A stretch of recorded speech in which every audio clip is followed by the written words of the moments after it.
Yo, what's up, everybody? It's your boy, that guy Jordan, and welcome back to the Cartoons and Chaos podcast, where we break down anime, cartoons, movies, gaming, hot takes, and just a little bit of madness every week. If you're new here, hit the follow, leave a review, and join the chaos because today's episode is stacked. I got my boy right here, Dallas, Germany, Daxis.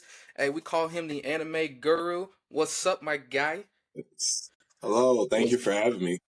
Of course, man. Of course. Dallas, as everybody should know, if you don't know me, Dallas is my best friend. He was my best man at my wedding. Everything in between and everything. I've known this dude for almost 10 years, man. He's been my longest friend Ooh. for a long time. And my back still hurts because of what happened in football. He won't admit it. He tried to kill me like he did his classmate, but he won't admit it. I did not try to do that. He's lying. Throwing So me under the bus. did your classmate not almost die? No, he did not. He lived. That's crazy. That's crazy. Anyways, we gonna jump right into it this week. We first thing we're gonna talk about because finally, Sinners has been out for a while. It's actually one of the best original movies to come out of Hollywood in a long time. Sinners stars Michael B. Jordan as twins Smoke and Stack, and you know what? Spoilers for everyone because the simple fact of the matter is the movie's been out for a while now. Everyone should have been seen it. It's one of the best movies to come out in a long time, and we gonna break it down. What you got, Dallas? How'd you like it? Sinners was an amazing movie because not only did it kind of like it let us because you know how it's like, back in the day it's like white culture kind of like took over and crossed over to how can I say it? It's like in the movie they were the vampires that kind of started it all. And so Mm-hmm. it's almost like them in a way like carrying their culture over to us and kind of enforcing their beliefs onto us, and it's like we had no other choice but to almost in a way accept it because like they overpowered us in numbers as the movie progressed. So that was kind of a cool comparison with world history that the movie kind of brought into light. And yeah, I also just love the whole history with the music too as well. Like they really mixed in like all types of cultures over the years, and just being able to see, generational progression, with music in general was just an amazing thing to see. And if you guys don't know, my boy Dallas here was in choir, so he loves music. So when it comes to music, of course, like it resonates. And for me, like watching that movie, it just resonates from the religious standpoint of music, of how like the blues was called the devil music, and we can kind of see why it was called that because of like the how good it was. Like, don't get me wrong, that was great, but like it shows how it transcends the music transcends generations, but it also shows that the devil is attracted to good music, unfortunately. So it's kind of like, and the other religious tones of it and everything like that. Like if you're big on religion and everything, it's still a great movie to go see because it shows you that only we can let the devil in. That's basically how that goes, because if you let those vampires in, you let in the demon in. That's your fault. And that's just what it showed. I mean, if we, and let's be real, it was her fault that all that stuff transpired. It could have been, they could have waited until sunset, but the I can't think of her name right now, the Chinese lady though, she let it happen. And granted, I mean, I understand she got mad and everything, but it was still her fault. Like, let's be real. Yeah, I mean, I wouldn't even just like even put all the blame on her because I mean, you saw, spoilers, spoilers now just for anybody that, hasn't even seen it. But yeah, I mean, toward the end of the movie, the white man, even said that, they were still going to show up and try to kill everybody in that barn the next morning. So Facts, either way you facts. look at And it, they were kind of screwed.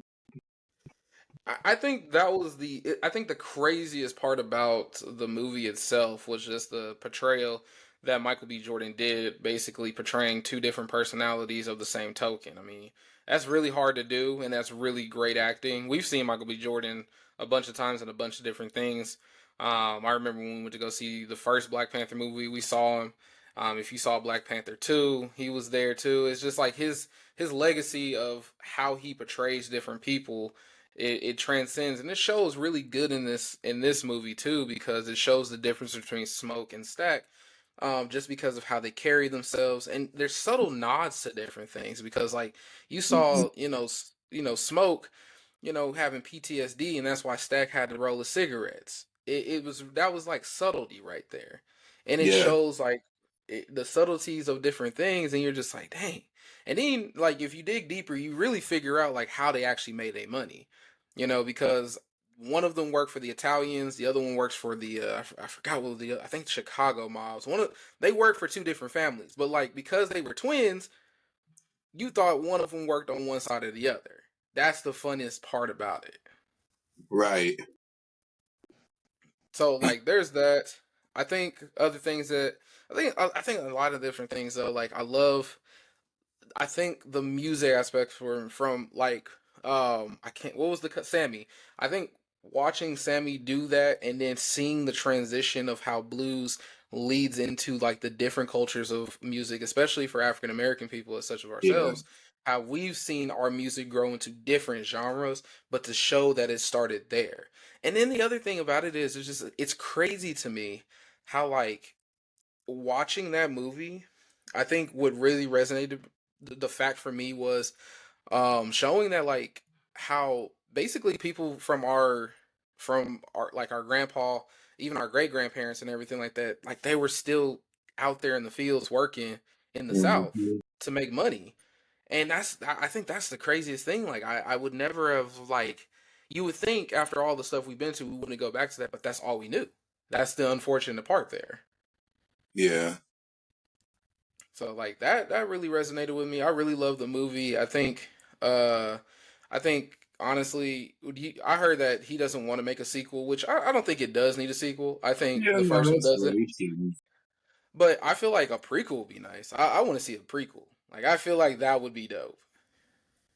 Yeah, because like I do like the fact of it had the more old fashioned ways of thinking of how the vampires were, because back in the day that is kind of how they portrayed the vampires. It was just like, they have to have permission to come in Mm-hmm. before they can really do anything. Because now we just have like, just like overpowered vampires with like different abilities and stuff. But it's like they more stayed kind of like, in their old ways with how they believe vampires used to be back in the day. So I found it interesting for the vampires trying to strategize on how they could get, these people to, let them into their homes or into their, barns and cabins, just because it's like they're over here trying to persuade them that there's nothing wrong. And it's just like, the vampires really have to be strategic on how they're going to try to get their kills. Even in that sense, it's like once the numbers are there, it's a free for all at that point. Once the numbers are up there, as far as like once you got because remember it started with just the one, and Hmm. I think the craziest part about the movie is that the Native Americans really tried to warn them, and then it Yeah. flashes to the fact that that couple is like KKK. I was like, oh, okay, so they're not gonna listen to nobody, of course. So then, like his numbers kept on going. Like he went from one to two, and then he got Haley Steinfeld's character. He got her, and it was just like, all right, it's a wrap now. Everybody about to die. Like Yeah. it's a wrap. Once that happened, it was a wrap. So I think the ending is what really. I think my favorite scene was probably the ending. I think the ending is what did it for me because of the simple fact of the matter is it's just like holy crap. I mean, you got Stack and his girl surviving all these years, and then come to visit Sammy, you sniff him, you're like, oh yeah, you about to die, my boy. You wanna come join us? Like, oh, whoa, you like what? What y'all been doing for about 70 years? I know, just even trying to like, I mean, at that point, I feel like it's not even like you will even be younger. Like, at the moment that you're bitten, you stay that age forever. So it's like, I don't know, I wouldn't even want to be immortal, at that point. Like, you would have had to come to me sooner than that. But yeah, he was just like, nah, I'm willing to, just pass my music on to next generation and do my time as it is. Like, You may, I mean, at that point, it's like it's might as well. But I think the cinematic of it to know that Smoke, no matter what the situation was, still spared Stack, even that mm, he turned into what he was and everything. I think that's just still a sad moment that it was just like, what Stack said, like that was the last day I saw my brother, and not and knowing that he still lived without that, even though it was him and his girl and everything, which is fine, but it's still the fact of the matter is like now that you're not under that control anymore, what type of person did you become? right. It So I even mean, seemed like they sorry, yeah, it even seems like they kept their personalities and shit. I mean, I feel like it mostly is just hard for them to try to keep their personalities and humanity when they're, just like blood sucking vampires. It's like they're going off of like vampire instinct. So it's like during the time when they were all attacking the bar, it was kind of like they were just following their leader because they were all hmm connected at the end of the day. So whatever their leader was feeling or what he wanted to do, they probably all was thinking the same thing. Because I know if I was a vampire, I probably wouldn't be, trying to like really persuade my partner or like best friend or anything to becoming a vampire with me if I knew it was really going to fuck up their whole sense of self. So it's yes, like, yeah, it kind of sucks to, even think, think to know if like they really still kept their like, not humanity, but just like personality, even hmm still being a vampire, if they became just a whole different person in general. and I think like that whole scene, like that whole sequence of events from the start of like the climax, because basically we was at the climax at that point from the barn scene until Smoke took on the KKK. I think from that whole series of things, it was just the fact of the matter is, it's like when they finally killed the main vampire. I think that really resonated as like an awe-inspiring moment, and I think that would be a very interesting prequel situation for us to see. Is like, how did he become a vampire? Because he already said he was already living a Mhm. long time beforehand. So it was like, what happened to you Mhm. to become this vampire? But what happened to your original followers, basically? That's another thing. Like, did you have, where's your original crew? So I think there's a lot of different spin-off series that we could do. Whatever Coogler wants to do on that part, I mean, like he said, he wants to keep it good. And let's be real, he doesn't miss. That director has not missed for once, man. And Mhm. he's worked with Michael B. Jordan. He's done the Black Panther movies. He just got done with Ironheart, who again, you had a lot of people trying to downplay the greatness of what that show was, and then you had Rotten Tomatoes have to change the whole rating because it was that good. So it just goes to show that Ryan Coogler can get it done, and sometimes he just doesn't. He just needs to do what he needs to do, and this movie shows that. But it also shows like, holy crap, there's a lot of stuff that we probably don't understand from both the musical standpoint, the religious standpoint, and just the historical standpoint. Yeah, So I overall, I agree. mean, really great movie. I'd give it a 10 out of 10, honestly. If you guys have not seen that movie, you need to go see it. It's out right now. I don't know Yeah, if and it's they're on streaming. streaming it too. So there's on streaming platforms. So you guys got to go see it, man. Just go see it if you haven't. If you want to see it again, go see it. I want you guys, for everybody out there that has seen Sinners, go ahead, drop it down in the comments or on wherever you see this at. Tell me your favorite scene from Sinners and why you like that. I want to know because, like, Sinners to me, like I said, Sinners is probably gonna go down as it gotta go. It might go in my top 10 movies of all time list. It might make it in there. I don't know. I gotta go through every movie I've seen, but that might make it in there. I gotta see. So we gonna move on though. We gonna move on to our next part. So this is for basically all the kids out there that grew up on the Nickelodeon shows, like for our age and everything.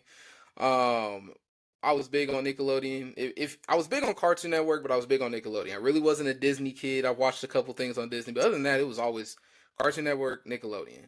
And today, because somebody asked me to, we're doing my personal top 10 uh Nickelodeon shows all across Nickelodeon of all time. And I'm gonna have my boy Dallas judge me on this and see if he agree and if he thinks I'm just tripping on here. We're gonna start with my My honorable thing, mentions. yeah. So I got some honorable mentions to start with. I got some. And then if Dallas got his list ready, we can get his going too. I'm here for it. I want to hear his smoke here. But here we go. My honorable mentions, I'm going to start with Back of the Barnyard. I love the movie. The show was cool. I just didn't, I don't know. It didn't resonate with me as much as the movie did. I don't know. Maybe I'm tripping. What'd you think, Dallas? Barnyard, like, I liked it more when we got the movie for the first time, and I Mm-hmm. remember watching the movie, and it was just like so like sad and crazy, like seeing Otis's backstory and like what happened with his dad and everything, and Yep. um, yeah, dealing with those wolves again later that were the same cause for his father's death, you know. But no, I love Barnyard. Like it was hilarious growing up. Yeah, I mean the show was good. Don't get me wrong. The show had its moments. It wasn't in my top 10 because there's just like I said, I had to really debate on this one. And this my list is excluding Nick Jr. shows because I feel like that's a whole nother list of shows that we got to do on its own. But this is all of Nickelodeon for me. Another honorable Yeah. mention for me is definitely Penguins of Madagascar. I I love that show. It just didn't make it in my top 10 list, but I love that show. And the crazy thing of it is, confession here, I really wasn't a big fan of all the Madagascar movies. I'm sorry. I watched them. It's just, I don't know. It just, like certain scenes got me, but other than that, honestly, I just didn't resonate with it. But Penguins of Madagascar got me. I love the show. They're funny. It is what it is. Then, Hey Arnold is in there in my honorable mentions. It would have been in my top 10, but the 10 shows that I had to put before it was just hard. But we love Hey Arnold. It's a classic. It is what it is. Rugrats, another classic, honorable mention. I love the movie. I had the orange VHS tape. I don't know about you, my friend Dallas, but I had that orange VHS tape. The very first Rugrats movie when they was I had that movie. Yeah, no, I had that movie as well. There you go. Invader Zim. I think our buddy Dante was a big Invader Zim fan. I'm pretty sure. So there's that. And then Mighty B for you, my guy. Mighty B for you. Yes. I did enjoy Mighty B, but she didn't make my top 10. So we're gonna start off with my top 10. We're gonna start off with number 10. I have the classical SpongeBob SquarePants. Is that number 10? Yes, I know I'm Yeah. gonna get a lot of flack. I know some people are gonna be like, it should be number 5, top 2, or top 3. No, thank you. The problem with SpongeBob is that I think it's been out for too long. It's been out for too long. I get really tired of repetitive stuff. Like you keep trying to make stuff new, but it's basically the same thing over and over. And I miss the classical stuff. Like you got away with a lot of different stuff on SpongeBob. I think my personal favorite episode will always be chocolate, chocolate. And then that very next episode, I'm going to the dark side, and all the lights are out, and everybody just look at Mr. Krabs. He's like, "Well, I just don't like paying bills, man. And at least he's honest about it. Like, come on, like that's classical stuff." But I feel like SpongeBob SquarePants is still being on since 1999, and it's 2025. It's just longevity just makes a show kind of just flatline. It just feels like it's over. I get it. It's like because like we had the OG SpongeBob movie, like who could forget about the Goofy Goobers? Like that was Who my could forget about that? Right. shit. But 2005, I believe. huh? 2005 is when that movie came out, I believe. Yeah, I think around that time. Because it's like, yeah, I mean, that's pretty much how it goes. It's like when you keep something going, it's like you're over here trying to milk ideas on what you could make for the next adventure. But it's like when you've been going so long, the episodes start, looking a little repetitive or bland or not as funny because it's like they're trying to force comedy, trying to force it to be funny, Did you know that compared they to when gave ideas Patrick? come back. Did you know they gave Patrick his own show now? That's Heard when you about know the that. show. That's when you Yeah. know the show's been on for too long. Yeah, I heard about that. I just didn't know if it was like really true or not. But yeah, It's I could real. definitely see it. I would probably put SpongeBob definitely probably around like just because like it still did have like funny ass like episodes even from the OG ones. Like I'll probably put like SpongeBob probably like around Probably like number 6. Probably like 5 or 6. Not bad, not bad. You might get on me by my number 9 though. You might get on me, maybe not, but maybe some people will. But my number 9 pick here is Legend of Korra. I don't want many people to start Okay. with me on this one because the simple fact of the matter is, I think Korra got hate because you guys were still on the Aang hype. And don't get me wrong, I love Avatar: The Last Airbender. I can't wait to tell you guys what number that one got. But Legend of Korra is still a gem. You still had very good action scenes. I honestly, I really, I hate to say this, but I think Korra got a lot of hate because of how aggressive she was. But I think the differences is the balancing act of it is that when it comes to the Avatar and the story of it, you got to understand like Aang was a pacifist in a time when you needed a warrior, and then Korra was a warrior in a time you needed a pacifist. So like the core Mhm. differences is right there. But Korra is still shit. It's still a good show. I mean, we still got some really good episodes out of it, and they were not afraid to kill. They were not afraid to kill anybody. That's the other thing. I'm like, is this a kid Yeah, show? Let's be real.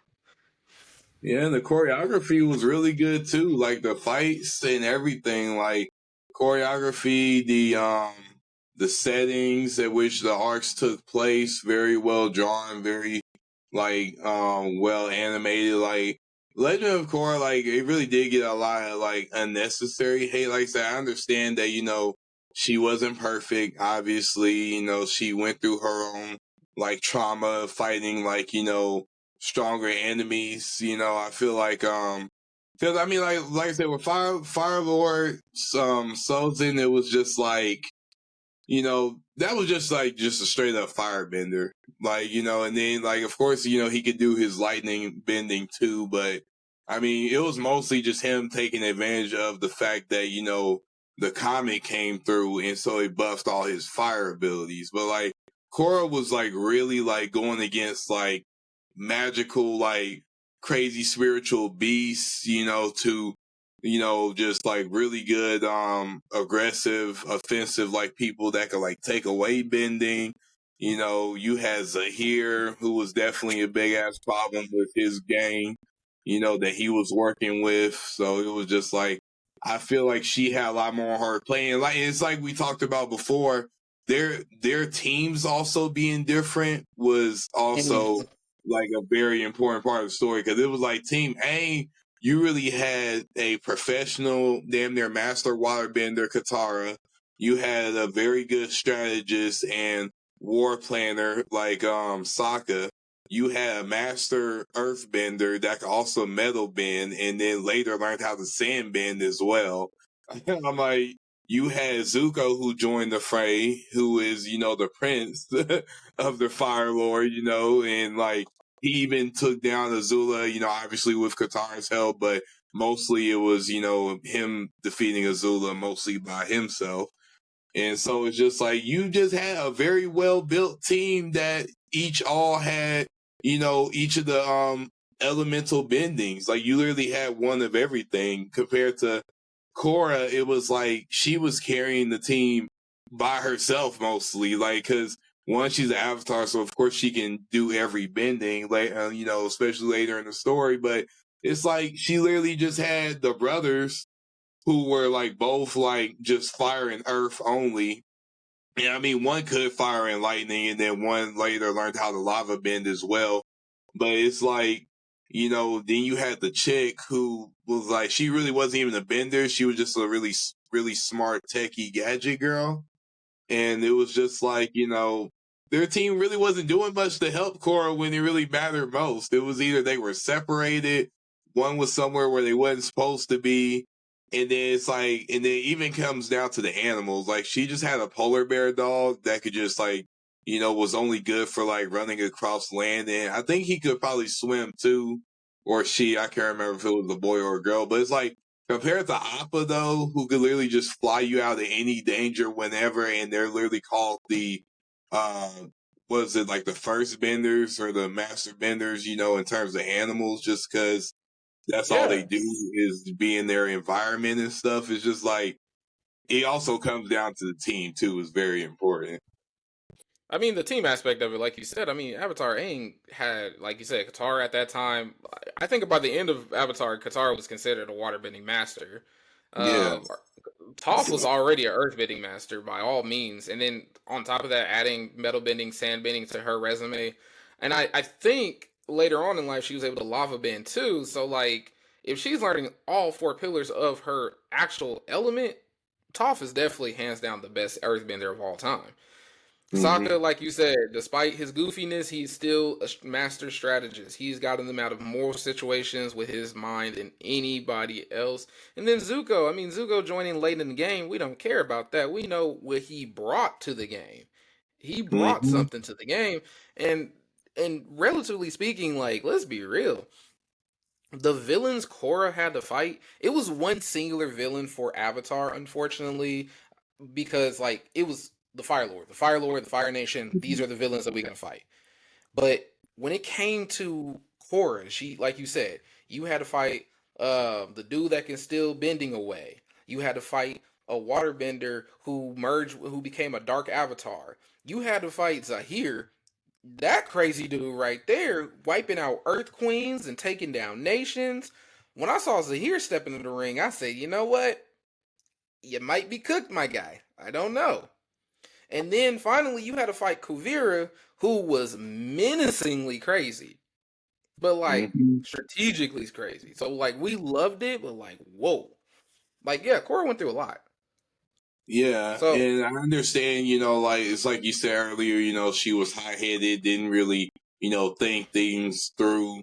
But like that's just like a part of her character. It's just like depending on how you go about a situation, it can either be really easy or really hard. But mm-hmm. Miss Cora didn't really feel like she could really rely on, her teachers or her friends all that much. She felt like she had to do mostly everything by herself on impulse compared to Aang, Right. who was, always surrounded by people that were always there and willing to help, and they were like really dependable. It's like, like I said, Aang just had more with his arsenal than she did. Of course, of course. I think I think one last thing for Cora though, like the reason why she's so low on my list, but like still in my top 10 is just because like you said, the choreography was good and I love the spin-off series. Like it took me a second to grasp it because like it honestly takes you a second to get into Avatar. Like I will be honest, like getting into Avatar is really hard. Those first 5 episodes of Avatar is kind of just like, I don't know. But then once you do it, it's just like, all right, I'm committed now. Like it gets crazy, it gets good. And same thing with Korra. I really had to sit down and really just dig deep. And then you just start saying like, okay, she's going through it. She's getting her ass beat. Like, oh my Yeah. god, are you okay? We're gonna move on to number 8 though. I think this is a favorite for you. We're gonna talk about Victorious for a second. And let's be real. I got a hot take for Victorious theme song. Great hot take here for Victorious. Andre carried the show. Andre carried the show. I Yeah, am I sorry. agree with that. He was damn near like their DJ and like their music damn near editor and shit. So whenever he was on the fray and a song started playing, he was always the one in the background on the making the beats or doing whatever he needed to do to get that shit bumping. And don't get me wrong, you know what? Like the show was good, but I think out of everyone, because you got to understand, like this was during the time of like darkness for Nickelodeon a little bit and everything. So there's that. But I'm very happy that the actor for Andre has made it out. I think he just won a Grammy and everything, so he's very successful. I think the girl that played what was the mean girl's name? Jade. Uh, Jade, her actress, she's doing very well, and I think she's having a baby right now. Or already had a baby, so congrats to her. And then everybody else, I think they've done okay-ish.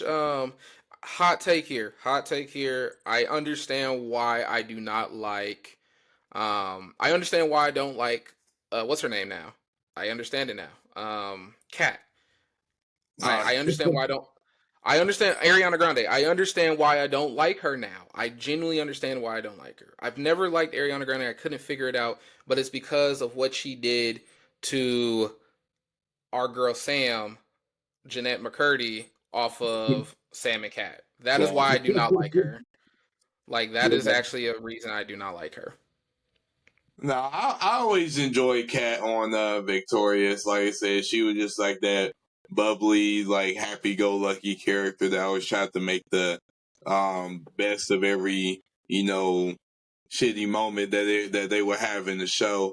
Now I did think Sam and Cat was unnecessary, like it didn't need to happen. Like I said, they were just trying to, I guess just make another show just because Victorious was over and ended and iCarly was both also over and ended. So they were just trying to make another show. It was just like a weird little crossover because I mean, we know that Victorious and iCarly did have a crossover, but it's just like Mm-hmm. having Sam and Cat was just like a really weird, like out of nowhere combo. Like Crossover. I feel like Yeah. it probably would have been funny if it was like Sam and Jade or some shit because they both are like See, that would have been a evil as way fuck. better Yeah. show. That would have been a way better show, not Sam and Cat. And then I think like Sam was trying to balance out like trying to become more, but they were letting Ariana become more, and that's why Ariana is what she is now. And it's just really weird to me. I don't know. It just doesn't sit right with me. But other than that, I mean, Victoria is still a certified banger from Nickelodeon from a Nickelodeon standpoint, though. Even though it was written by Dan Schneider, unfortunately, but whatever. We not gonna talk about that here. It would have been funny if it was like they had Freddie talking to Beck, Jay's boyfriend, about like that that would have relationship been advice that would because have been funny.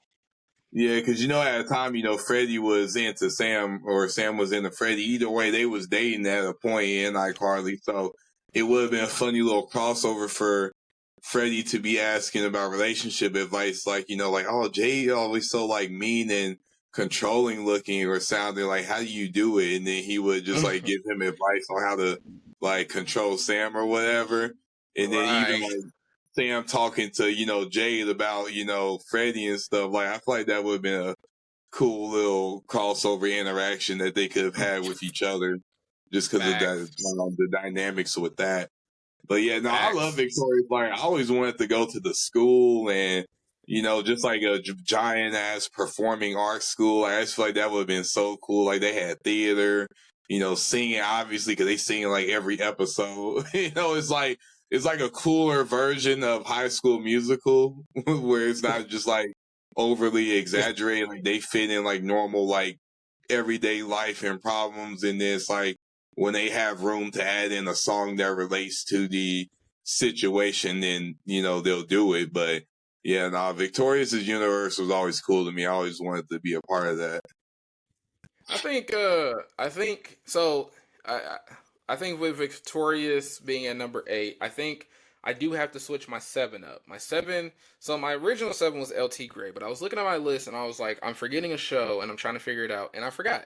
I'm taking LT Gray out. I'm sorry, everyone, if LT Gray is in the top 10 for you guys, but LT Gray is going back to honorable mentions. Still a good show.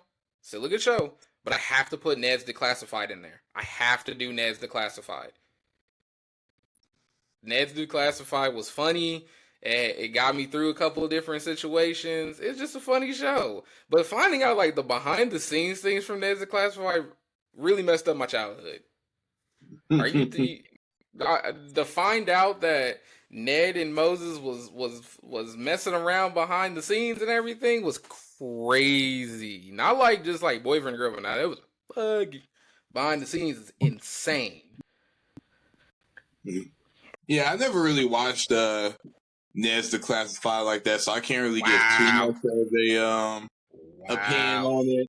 Yeah, just because back then, Wow. like the only like live, like normal human shows I was watching was only like iCarly and Victorious. Like they were the only Ned ones. came out before then. What? I'm sure it did, but at that time when that came out, I was just watching only the cartoons on Nickelodeon. Like I ain't Oh my God, care Dallas. See, for it. this is what I So. mean. Well, well, here's number 6 for you. How about iCarly at number 6? We love Miranda Cosgrove. We love Sam Puckett, and we love Freddie Benson. We gonna just put it Don't out forget there. about my boy Spencer. I'm never gonna forget my boy Spencer. What are you talking about? And on top of that, can we never forget about our boy who brought tacos on a stick? How he did it, we don't know, but he put tacos on a stick. Or do you want bagels on a stick? And bagels How on the about stick. that? And bagels on the stick. You damn near lucky he didn't put a smoothie on the stick. He had I everything else still on the want stick. spaghetti And listen, tacos. I still don't understand the concept of having butter in your sock, but I understand why it hurts. That sounds like it Because it hurts. gets the And I'm trying to job figure out done. I'm trying to figure out how she carried butter on us. You know what? We're talking about Sam Puckett here. That we're talking about that person. So like, do you Banned in remember multiple states or countries. banned in multiple countries? That is a Yep. funny situation there. And we have to still give it back to Spencer because Spencer had game. He was pulling hella girls, man. He had them. He had them left and right. Remember the Did pie she episode? did he almost pull Freddie's mom at one point? No, he got Gibby's mom. Oh yeah. He got Gibby's mom. That's what was funny. That is the funny. But yes, iCarly certified banger. There you can still go back and watch it. And I think I watched a couple episodes of the revival. It's a lot more to adult liking and it's actually pretty good. I mean, Freddie has a daughter now. Unfortunately, they canceled after season 2, so we got left on a cliffhanger cuz we was going to see Carly's mom for the first time in ever. But, thank you Paramount. Stupid network. Top five, top five. We're gonna go Drake and Josh at number 5. I know you saw Drake and Josh. Oh yeah, of course. Of course. Okay, cool, cool, cool. Because I thought I was gonna have to, you know. But anyways, Drake and Josh, That's my fault. certified banger of all time. We got. I don't know what's some good episodes from Drake and Josh. Let me think. I think the helicopter episode was funny. Finding Hitting out Oprah. Megan was the reason why. You said what? Hitting Oprah. Oh my god. Did you hit getting Oprah? I hit Oprah. getting Certified banger. locked in the treehouse. Oh my god, who can forget about that? Where's the door Hey, handle, where's the Josh? Where's your chainsaw? He's I'm gonna go get it. Okay, go. Oh, I see the problem now. Oh, do ya? Yeah. The ping pong table. I have the ping to my pong. You have broken the Windows conspiracy. Great episodes right there. What's another? Oh, remember when he was like when they the Scare Straight program? Who carries sugar? Who carries sugar in their pocket? Look, you always carry some sugar with. What? Oh my god! Classical episodes. You got to go back and watch Drake and Josh. It was good. At number 4, Jimmy Neutron at my number 4 spot. Certified banger, certified freshness. I watched the Jimmy Neutron movie. I watched the Jimmy Neutron show from Yes, beginning I to had that end. there on fucking VHS. Oh my gosh, Jimmy Neutron is a certified banger. My favorite episode was the Inman episode. I've always loved that episode because it was like, why you smell orangey? Like they was making fun of Jimmy until he became the Hulk. That was the funniest thing ever. But yeah, Jimmy Neutron's a certified banger. Remember the pants episode where he made like the smart pants, not the smart pants, but the basically the pants that basically almost took over the freaking world. No, That yeah, that the was funny. jeans. Like the jeans, yes, yes. No, remember when Jimmy and Cindy got stuck on an island and it really certified the fact that they like each other, and then they still try to play it off to this day, like to the end. And it's like I Yeah. think they at the end they finally just said, "F it, we're a couple." Um, Nah, but yeah, that I love the fucking movie because I still think about the when they had all the parents doing the chicken dance before they were going to oh get, my god, and then they were like, "Why they got our parents dancing like that?" And then Carl just like, "Nah, my dad always dances like that." Yeah, that will bro, always be hilarious to me.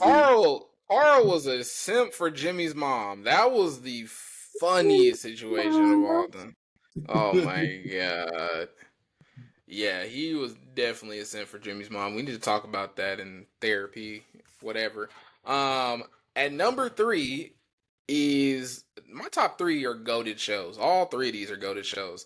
At my number three, we got to meet the creator at Comic Con a couple years ago. Actually, I think Dallas got his signature. I think he knows what I'm talking about. We got the Fairly Odd Parents. Timmy Yes, sir. Turner Already was knew. a generational. He raised us in that generation. Like, let's be real.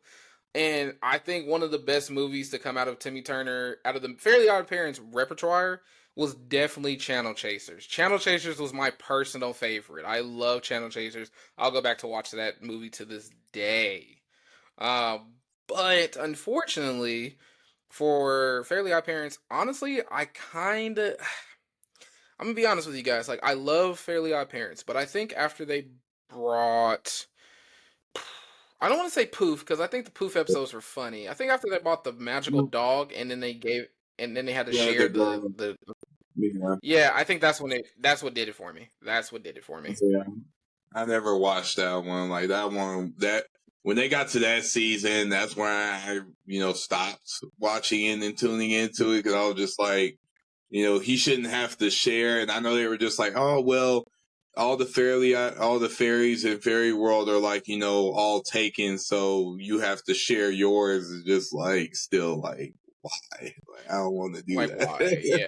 Yeah, I'm not, yeah, I never understood that one. Like I just the concept for it and I think they did a remake. I think they did a reboot, like a soft reboot of Fairly Odd Parents too. I refuse to Yeah. watch it. Yeah, they got a new main character. It's this little black girl, but I like it though. It's funny. And they got like a new Nah, I don't animation too that they're doing. It's kind of like weird. You get used to it, but like I would still watch that one. I enjoy that one more than the whole like this random girl having to like split apart not Jimmy, Timmy's Fairly Odd Parents like that. I might have to. I might have to get into it. I want to say like at 3 and 4 for the Fairly Odd Parents and Jimmy Neutron. I really want to say, can we talk about the Jimmy Timmy Power Hour really quickly? Like all four of them were goaded, man. Like those were some goaded. Those are goaded days. Like coming home and you knew that was coming on. Goaded, goaded. At number two, we still met the same person we met, Danny Phantom at my number two. Best, it's a certified classic. Theme song alone should go into the top 10. Danny Phantom was the top 10 show of all time. Shoot, the special episodes they had when they was it when Danny Phantom in an alternate universe he was evil or a different timeline he was Yes, evil? Like yes, like that was crazy. Like he took crazy. he took Vlad's ghost and then Danny Merged with Phantom's him. ghost and they fused together and then he just like, oh yeah, I killed the original Danny Phantom or Fenton. And then he also just like murders his whole like family and Oh, friends. well, Like, no. Remember, that was the reason why he became what he was. Because remember, in that timeline, his family and friends all got blasted to pieces, and then he went to Vlad to rip the ghost out of him, and then yeah, Vlad ripped the ghost out of him, and that ghost. And here's my thing. Here's my thing. Like ripping the ghost out of Danny Fenton and then that ghost was like, let me rip out your ghost. And they merged and then they killed Danny Fenton to become what he was. yeah. Whoa, whoa, whoa. Like Yeah, that was a plot twist. it was dark and it was actually sick. I love that I whole don't think I was movie. I don't think I was expecting that. Honestly, can we be real about for a minute? I think if any show needs a reboot right now, or maybe a movie or anything like that, it would be a Danny Phantom. Like, let's see them aged up a bit. Like, let's see what he's been up to these last, I don't know, 15 years like, since the last time this show came out. I don't know. Let's see it. Yeah, that'd be crazy. Like a more like not PG-13, but just like, a little bit more for the older audiences. Yes, yes. My number one, I already told you guys, I kind of gave you guys a hint of what my number one would be, but my number one is going to be Avatar The Last Airbender. GOAT status, no question. Honestly, Avatar: The Last Airbender to me is the best show of Nickelodeon of all time, and probably a top 10 show, animated show of all time throughout all the cartoon, networks itself. And just because of the simple fact of the matter is that you got to understand, like from beginning to end, you had banger episodes after banger episodes from beginning to end. Like you really saw Aang grow into who he was, and then like Dallas said before, a top tier team that could do whatever they need to do separately or together. And at the end, I remember when Sozin's Comet was coming, that whole movie special. I was at my grandmother's carpet. I had her recorded, and on top of that, I was sitting there live for it. That was peak summer. I think that was the summer. Ah, man. I want to say summer '08. I'm pretty sure it was the summer of '08. I'm pretty sure. It was top tier. I don't know. Like, maybe I'm tripping. What you think? No, that's completely fair to me. Like, I don't got no problems with that. I do Like, have I love some going. honorable mentions myself. All right, what we got? What we got? That definitely would, majority probably would have been in like my top 10 somewhere because they're mostly just like cartoons that I grew up with. So for Nickelodeon cartoon shows, I got the Angry Beavers. That was my shit We growing up as a forgot kid. about the Angry Beavers. That is a classic. We got Chalk Zone. That was like Yeah, me Dante. and my favorite shit. Yeah, Dante's gonna get on me because I didn't even put it in my honorable mention. Invader Zim. Well, we Of said course. that. Yep, we said that earlier. Um, My Life as a Teenage Robot. That was my shit too. Oh my god, I am so sorry. I did forget about that. Oh my god, I love that show. Yeah, like it's not even no problem because like sometimes I be seeing these shows and I'm just like, were these on Nickelodeon or were these on Cartoon Networks? Like sometimes it was kind of hard to even tell which channel that these came on, especially because like sometimes the ownership would switch over to like different Yeah, channels. I think Doug did that. Like Doug switched over from like Disney to Nick. I'm pretty sure, so it was really weird. But I think the teen My Life as a Teenage Robot. Honestly, it reminds me of basically the little blue robot from Cartoon Network. I can't think of the show's name right Yeah, now, but Robot Boy. you know what? Robot Boy. Yes, yes. It felt like it was Nickelodeon's Robot Boy. So it was still a good show though. Yeah, they damn near had the same design almost with the whole blue and white thing going on. So yeah, it kind of Yeah. did almost seem like little brother, big sister type energy. And then I just real quick got like El Tigre. We said that earlier. Mighty B. We said that earlier. Um, Yes. Rise of the Teenage Mutant Ninja Turtles. That was fucking amazing. That's like the most current Ninja Yeah. Turtles series that came out, but the animation and fight scenes, and then they even had a movie, just all peak. Like it almost felt like it was a anime for real more than anything. So definitely gotta give a shout out to that. And I really wish they would make another season or another movie. Fingers crossed. Hopefully they do, but yeah, those are my honorable mentions and slash top 10. We love it. We love to hear it, man. I mean, Nickelodeon, shout out to you guys for being part of our childhood, even though you had some dark days that we are just now finding out. So, again, from the fans to the actors that had to go through some of those dark days, thank you for bringing us some good, shows, and thank you for the animation studios that brought us some killer cartoon shows, man. Like, Nickelodeon is definitely a top tier, still top tier as far as shows goes. It would be hard to kind of match up. But like if we did a comparison between them and Cartoon Network, it's gonna be kind of tough, man. It's gonna be kind of tough. I'm not gonna lie to you. We might have to do an episode like that one day. Who knows? But here we go to our next topic of discussion. We gotta talk about One Piece, man. One Piece fans out there, it's time. I said I was going to talk about you guys last week, and I'm saying it again to anybody out there that knows my take on One Piece.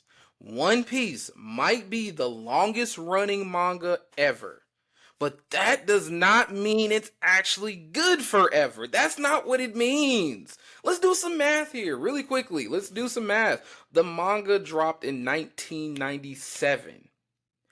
I was born in 96. It's 2025 now. And in the story itself, 2 years. Or is it 2.5 years? 2.5 years, Dallas? Yeah, Like, just about. okay, so only 2.5 years have passed. Within this span, from 97 till now, within that span, Naruto grew up, became Hokage, got married, and had kids, who has his own spin-off show. Ash became a Pokemon master. Yes, it did take him 20 years, but he finally did it. A Tim from Yu-Gi-Oh! Went back to the spirit world. The Demon Slayer manga is done. The My Hero Academia manga is also done. And they're both wrapping up their animes. So why are you still writing One Piece, Oda? Luffy's still chasing treasure. You were supposed to find the One Piece back at the Grand Line. How long ago was that? And y'all just keep defending it. You fans. It's world bending, bro. It's really good. Nah. It's stalling. You are stalling. One Piece is actually the second worst of the big three. Sorry, Bleach fans. That crown for worst. You have the crown for worst pacing. But One Piece. What is Dallas? Tell me. You're the anime girl. You tell me the hype of it and why. Why? Just why? Like why? Like why are we still here? It's mostly for the story building, the world building behind it all. Because like I said, you're pretty much a pirate, going across the ocean. Every pirate in the world is looking for the One Piece ever since Goldie Roger, told them that, this ultimate treasure exists and that, he's the only person that knows where it's at. So it's like, Luffy was motivated by, Shanks, to be a pirate and to, eventually, become the Pirate King. And the Pirate King is the person that finds the One Piece. So that's what he wants to do. And so I grew up reading the manga when it was coming out in Shonen Jump magazines every month. So I was able to stay caught up, from the moment that it first came out. It was like, in Shonen Jump, they are releasing like multiple chapters of multiple, different manga in one giant magazine. So I was damn near reading the big three, Naruto, Bleach, and One Piece, and, and then, the Godfather, Dragon Ball, all at the same time in one magazine. But what the anime does a poor job of doing is the pacing. The pacing is horrible just because it's like we will spend half the episode kind of just like staring at each other. The characters will be standing at each other, monologuing, just like, they're just dragging out, the dramatic scenes of the episode, and with them doing that, it damn near makes the arc way longer than it needs to be compared to when I was reading it in the manga.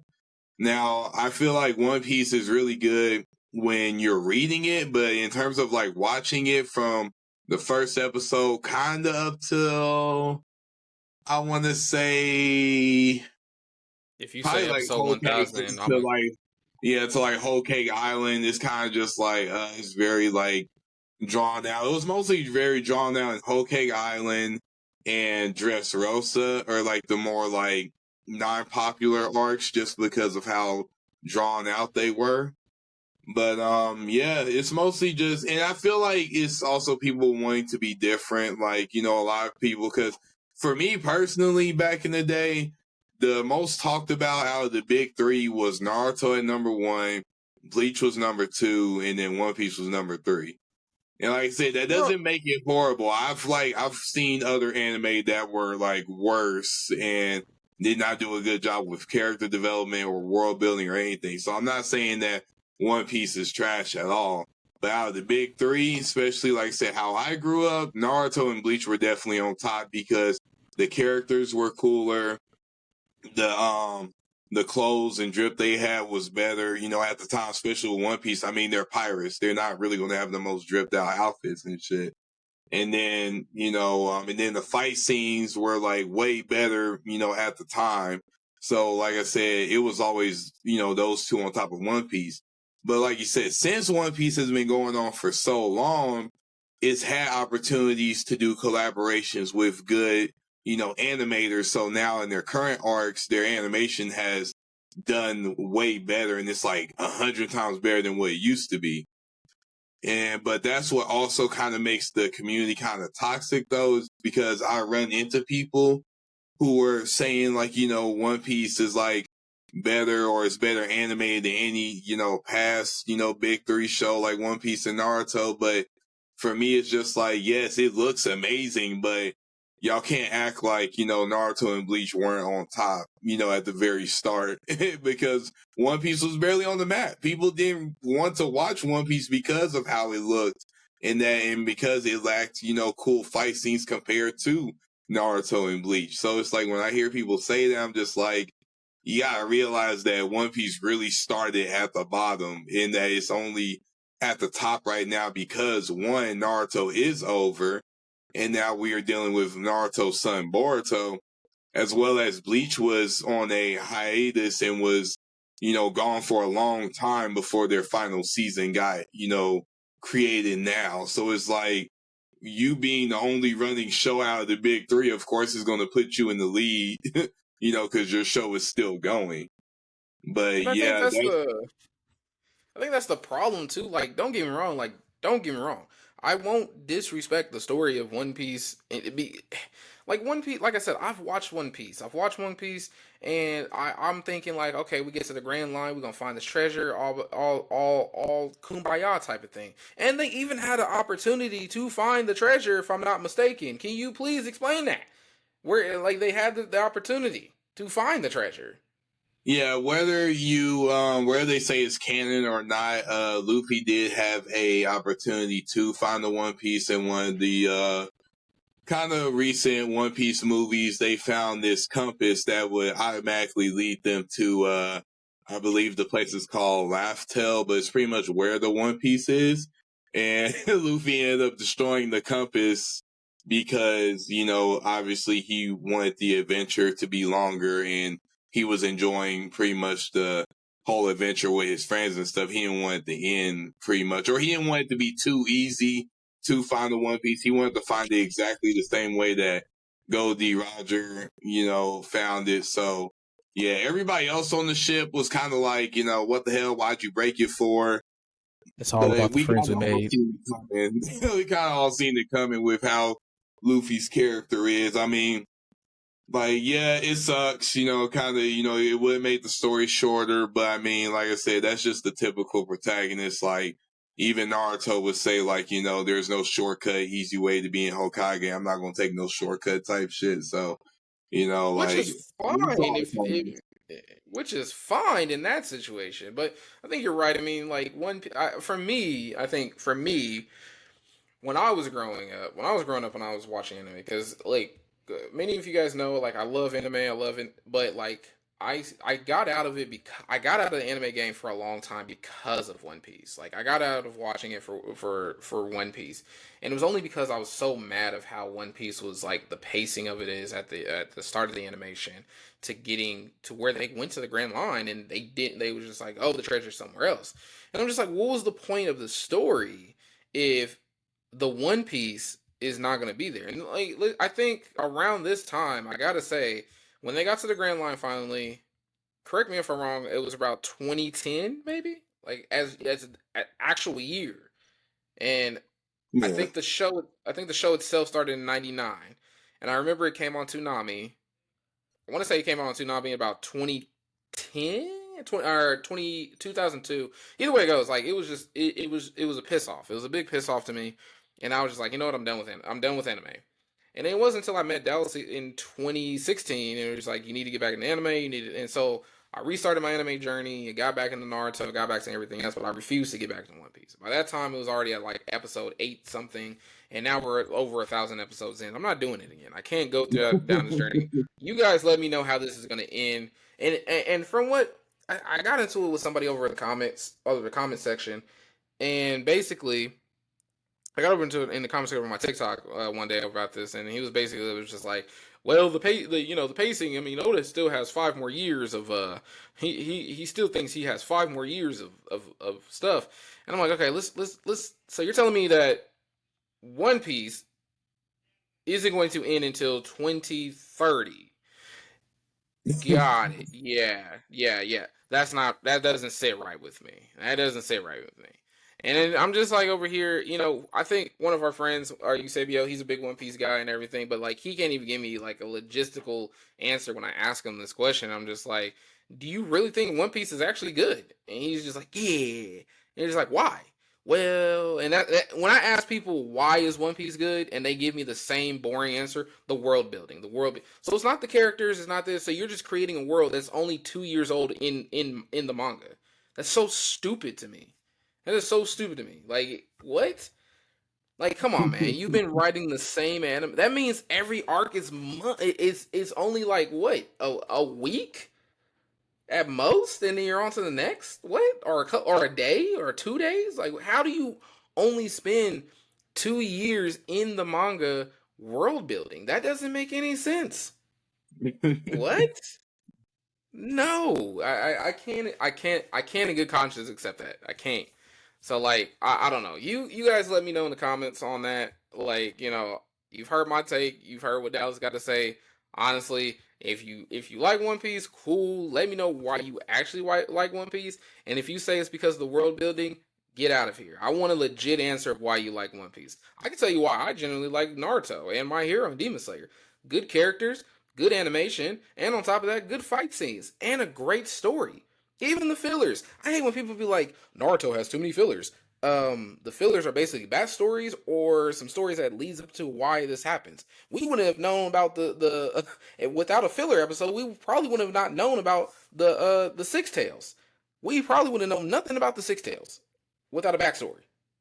So yeah, there's that. My whole thing when and like I know we were in the topic of One Piece, but just because you brought up the fillers, because like I said, for me out of the big three, Naruto has always been my favorite. So I may seem like I'm like should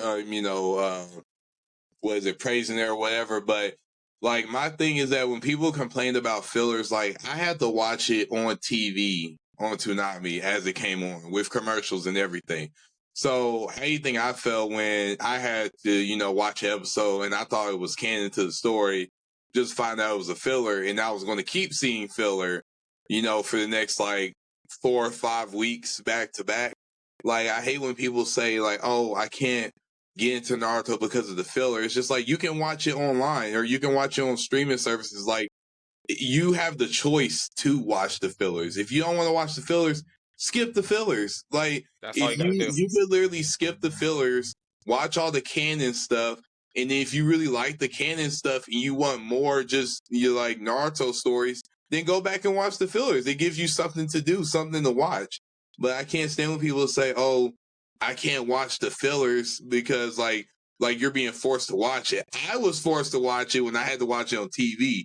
Nowadays with the technology and all the streaming services we have, you can watch whatever episode you want whenever the hell you want to. So you don't There's have to really watch. no excuse. There's really no excuse nowadays because it's just like honestly, this is my take with all anime now. I feel like the reason why we have haters is because of the simple fact of the matter is that you were told to hate something, but you've never actually watched that something to hate. I genuinely watch One Piece. Like you said, we watched anime on Toonami. I could tell you the Toonami lineup.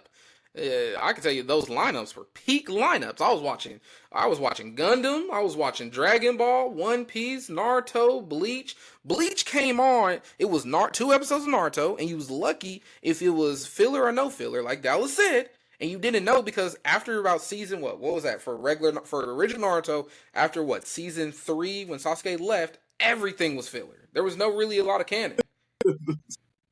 Everything was filler. So don't I like you said there's no excuses why you don't like anime unless you have a legitimate excuse of like you can't give me pacing fillers all that because you can skip all that. So do you not like the story? Do you not like those? I feel like you have to have those legitimate because like for me, what was it, Fairy Tale?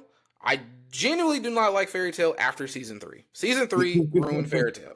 And I think the same thing could be said for Seven Deadly Sins. After season 3, what the hell was that? Yeah, they like I like Seven Deadly Sins, but I like do too. for a while I was Escanor is my just favorite. like, Escanor is my favorite character.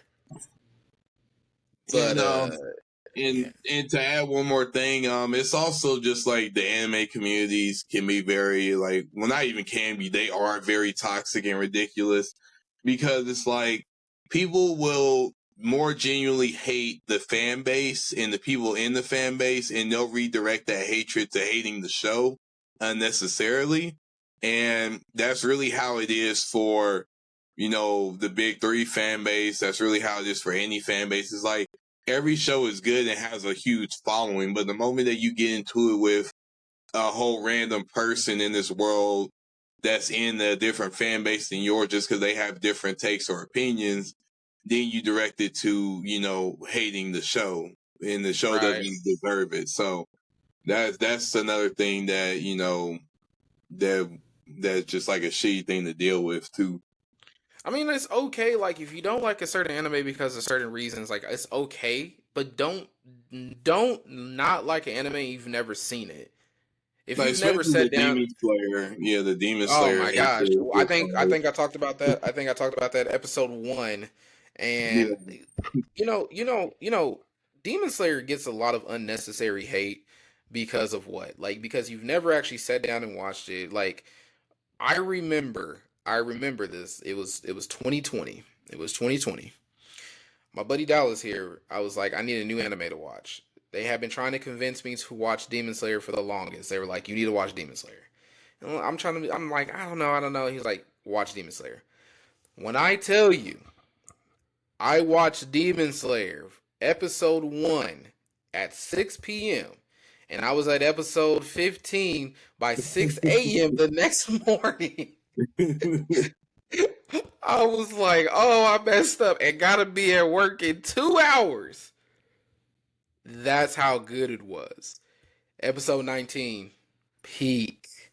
yeah, Mugen because like Train.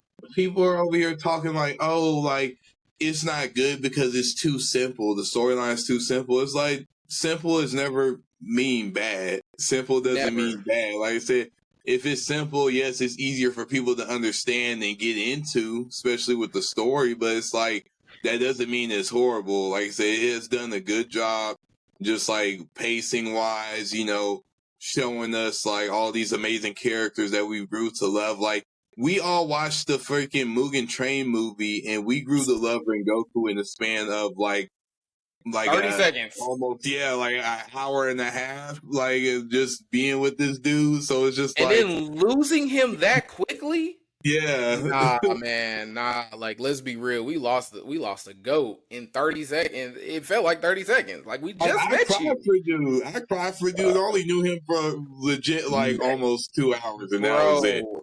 So Bro, it's when like that demon pulled simple up, I was doesn't. just like, "Come on, man!" And simple, you're right. Simple does, because if we want to talk about simple, let's be real. If we want to be talking about simple animes, I hate to say this, but Dragon Ball Z has a very simple premise. It's And very people what is love it.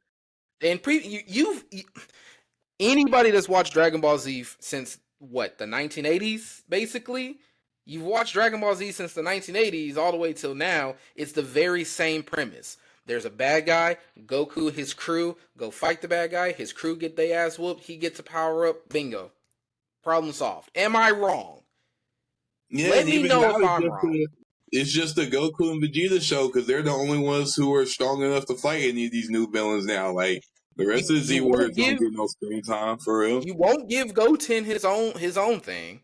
You guys debunked Dragon Ball Z GT for some reason, which was honestly one of the best shows for Dragon Ball. Let's be real. But again, you guys are based on a simple premise. Same Naruto has a very simple premise. Naruto wanted to be respected. He wanted to be Hokage. Guess what he did? Now, the hurdles he had to go through for that simple goal was Yeah. insane. But he got there. I can't even tell you. Like, I can't even tell you. Full Metal Alchemist Brotherhood premise very simple. Let's see. My Hero, very simple premise, very good show. Yeah. Iron Blooded Orphans, simple premise, complicated show, made me cry. Still a F you to Dallas for getting me into that show. But very simple premise. These are all good shows that have very simple premises. One Punch Man, simple as hell. We're freaking hilarious and awesome just because Pokemon. it's like, Pokemon. Now that's a simple premise for you. You gotta catch them all. You gotta win gym badges and become a Pokemon master. What is there in there? Why? So, and that I think that's the thing with like the anime community. It's very toxic because the simple fact of the matter is that you guys will not accept the simplicity of what your anime actually is. And but the anime principle, when you got all these creators that created these mangas, they came up with very simple premises. They didn't overcomplicate things. They were just like, you know what, this is what I want my show and I want my manga to be about. We're just gonna add complicated processes within that. That's basically book writing. That's basically how you write a book.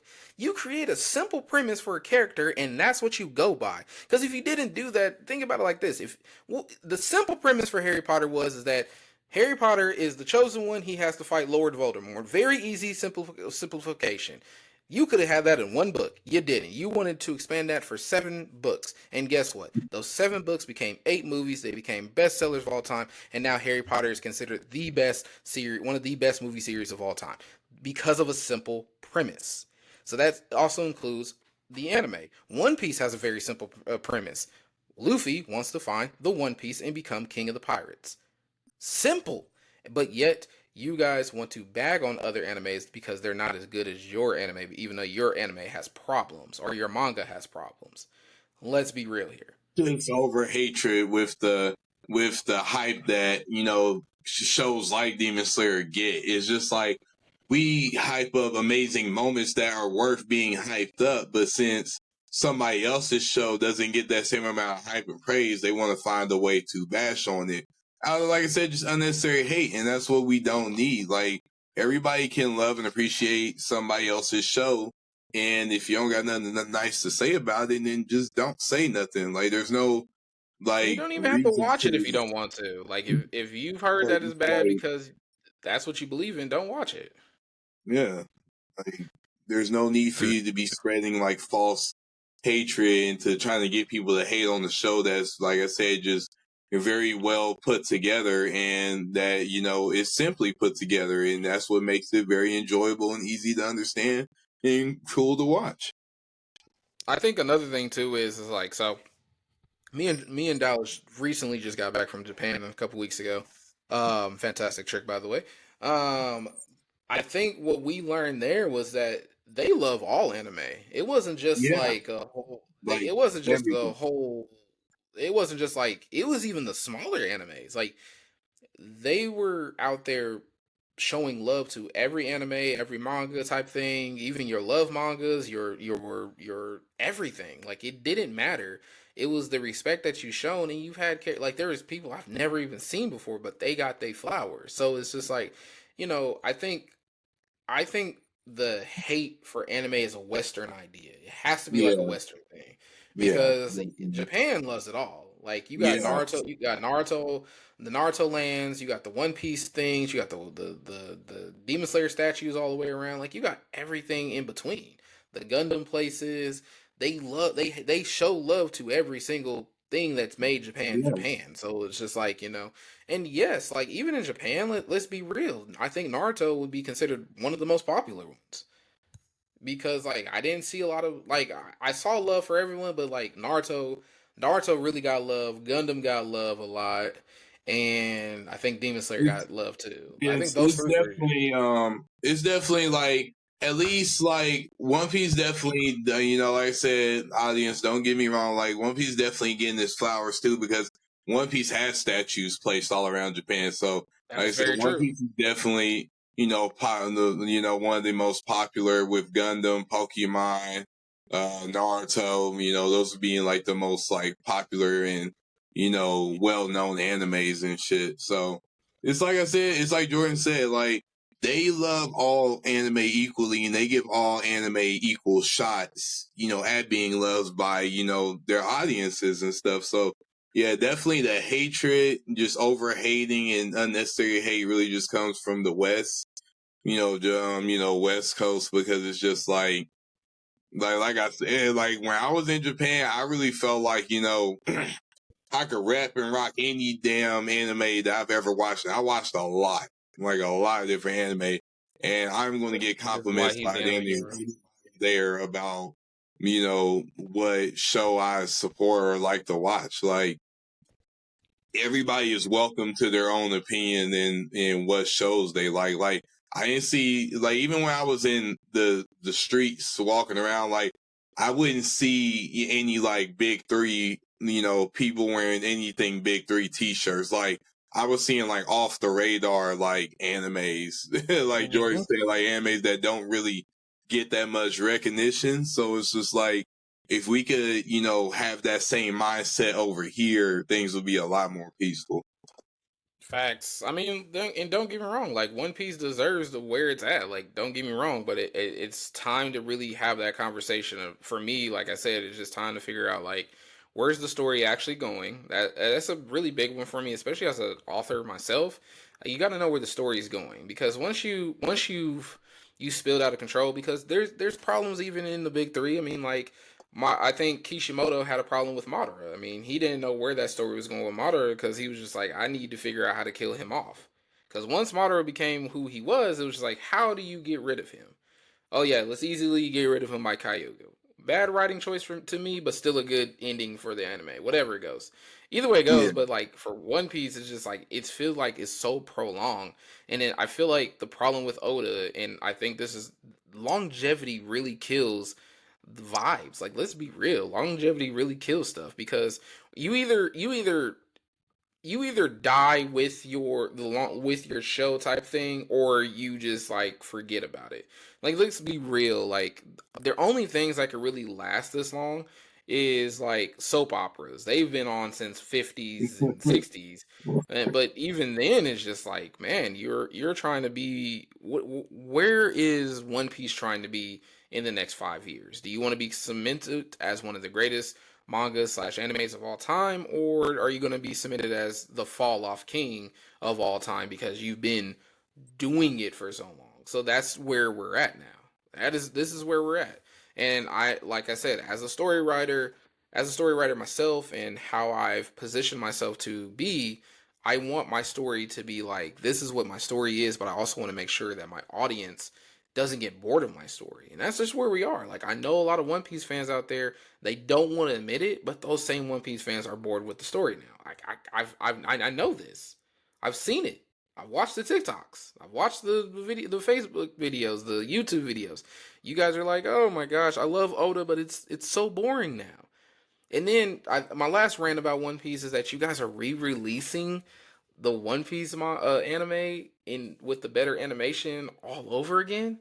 So now we got to start all over again, or you have people that's gonna start from the nah, I can't do it. I couldn't respect myself if I went back to that. That's a whole no. I'm not doing it. But I think that's all we gonna If they got for the can, One Piece. Oh, go ahead. I feel like if they can, like I said, I think they are planning to do it, but like, yeah, if they can fix the pacing as well as, them, getting that new animation studio to help them redo the first few seasons, then, like I said, it would help a lot.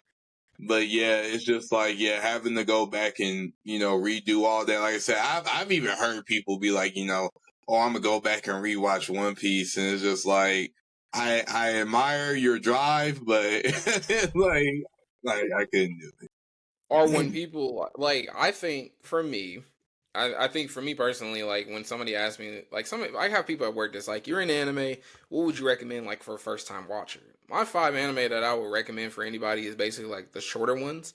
Depending on what you like, if you wanted to just jump right into an action anime, I would suggest Demon Slayer.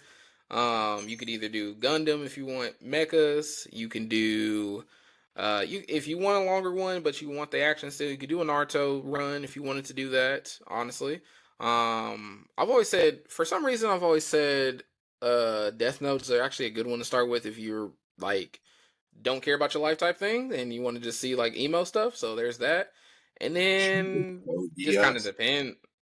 Honestly, those four really are really good starters. I would never tell somebody if you want to start your anime journey, never start with One Piece. That's it. That's all you're gonna be with. You can't do anything else. I think last time I checked, to catch up with One Piece, it would take 17 days, no breaks. I'm not doing that. I'm not doing that unless I'm getting paid. I'm not doing that. That's it. That is it And right like there. I So, said, me personally, like I said, I do, enjoy watching One Piece. I'm fully caught up, only in the anime wise, so, I want to hear people or see people in the comments, saying like, I didn't know what I was talking about. Like I said, I've been there since off the rip too. And like I said, it's cool. And like I said, it's just my personal opinion. I just like, I enjoy watching, like I said, out of the big three, like I said, just Naruto more. Right now I'm starting to move One Piece past, Bleach and putting that at my number two and then Bleach at number three. Yeah, and like I said, it's no bash to really even to Bleach. Like I said, Bleach has been cool too. They kind of had the same problem with Naruto in terms of like their fillers not being the most popular and that really being about it. But personally, just kind of harder for me to understand the power system in One Piece. I mean, not One Piece, and Bleach is kind of weird and confusing to me how some of the abilities in that show work. But like I said, the choreography and the fight scenes are amazing. They're like my favorite in terms of like sword fighting choreography. mhm. So like I said, I do love Bleach, but like I said, right now at this point, and like I said, the final arc has been cool too. Still kind of like confusing, but I think it's just because of that whole 10-year difference between, from like where the last Bleach arc took place and then them, making us wait for a long time for the final arc to come out or second to last arc to come out. So, like I Mm, said, definitely moved up One Piece since then. But like I said, yeah, One Piece is cool. Like I say, it's just not perfect. Like I said, I just don't like people like, always saying like One Piece is perfect because like I said, it's not. Like no anime is really perfect. Every anime has like its faults and things they could have done better in terms of story building, world building, character designs, like whatever. So, like I said, if anybody were to say an anime is just completely perfect, that's not the case. No anime is ever going to be perfect. But like I said, One Piece is cool. Just don't, over exaggerate it like that. man, that's basically where I'm at. Just don't overhype it from what it is and everything. Like, congratulations to One Piece. I mean, it is the number one selling manga of all time, but at the same time, like, I would hope it would be number one since I've been out the longest, Yeah. basically. Like, let's be real. There's that. I will say I think I think I saw somewhere today on TikTok. I will shout out this. I don't know how true it is, but I think Bleach had, I guess it broke a world record for being the most influential um manga anime of all time because Right. it like okay. I don't know how true it is, but if that's the case, I mean, congratulations on Bleach. It did inspire a lot of different people. I think it inspired like the Demon Slayer arc. So I think it inspired like My Hero. So I mean, it had a lot of inspiration from a lot of different people. So Yeah, I can't mean, knock it. yeah, I mean, Ichigo, like I say, relates to a lot of modern people nowadays. So I mean, Hmm. I can understand it being influential to not only other, mangaka creators, but also just to like its fans. Cause I know a lot of people kind of find it a little harder to try to relate or, be just like, Naruto and Luffy. So I mean, I can understand it, having that title if it's true. That's true. That's very true. So, we're about to wrap it up a little bit. I got a couple different things I want to go over a little bit real quick. So, enough with the chaos. Let's talk about some good surprises. So, first, I'm working on not one, but two books right now. So I've been working on a book project for about a good eight, let's be real, like 10 years now. But it's finally written. I'm just doing the final draft now, so yay us. And then I decided that because of a lot of people has been asking me to kind of talk about what's going on in the United States a little bit, what's my take on everything. So I decided to whip up a little quick book project that is based on one of my favorite genres right now, which is Gundam. Um, and it's going to tie into what's going on in the United States. So I would very hopefully you guys would understand. You know where my stance is. If you know me, you know where I stand. If you don't know me, let's just say I don't stand with the I don't stand with the White House. I stand I don't stand with the White House. Let's put it like that. I stand. Um, if this was Star Wars, I would be part of the rebellion. Let's start there. How about that? That's a better analogy. I would be part of the rebellion. I'm not the Empire. I'm sorry. So, anyways, they're cooking up. I honestly both should be done. One of them definitely will be done in August, September. The other one will definitely be done by the end of the year. I don't know which one will come first, but both of them are out there. Second big surprise. I was hoping my package would be here today. I know I told you guys I had a package from last week, but it's not. It's gonna be here Monday. So when this recording comes out, I'll have the package. So the next recording, you'll see it. But the Cartoons of Chaos podcast store is officially open. We got anime shirts, cartoon shirts, phone casings, all fire and all affordable. Weekly drops, custom designs, and if you need something custom for you and your brand, hit me up and I got you. So we got that going. Um, if you love the podcast and want to support the movement, grab some merch. The link will be in the bio, link in the show notes, link is going to be everywhere. We are everywhere. Then we're going to talk about before we wrap this up, I will be on vacation next week, but that does not mean episode 6 will not be out. Episode 6 will be out same time every week. I'm just going to record a little bit earlier, but I will be on vacation in Mexico next week. Last vacation of Woo! the year. I know. It's my last vacation of the year because I get to move into our new place. Me and my wife are moving into our new place next week. So that's going to help me with that when I get back. Yay. Um so we're gonna be moving and everything, but episode 6 will be out, and we're gonna talk about the Harry Potter movies from worst to best. I think Dante will be a perfect person for this episode because like he's going to debate me on this one. But Yes, he is we the gotta professional. he there's no sugarcoating here, and I'm not gonna give him the nostalgic pass. This is what it is. Then we're going to talk about the top 10 Pixar movies of all time. I think it's time to have that conversation. Yes, sir. Then we're going to circle back to Avatar The Last Airbender, and we're going to talk about why it's not just Nickelodeon's GOAT, but it's a top 10 greatest animated show of all time. Period. And then, last but not least, we are going to look at 5 underrated animes that needs to be re-looked at and re-talked about a little bit more, in my personal opinion. And I'm thinking some 90s animes, but that's a surprise for later. I'm thinking we got to save that for sure. So if you're not subscribed yet, fix that right now. Spotify, Apple, YouTube, Instagram, TikTok, and Twitch. Yes, I'm on Twitch. I've been gaming on Twitch now. I'm a Twitch gamer now. Whatever. Cartoons and Chaos is everywhere. Thank you guys for rocking with me. Thank you, Dallas, for coming and joining me today. Share this with a friend. Argue with me in the comments. And I will see you guys next week. Peace out. All right, y'all. Hey, boy.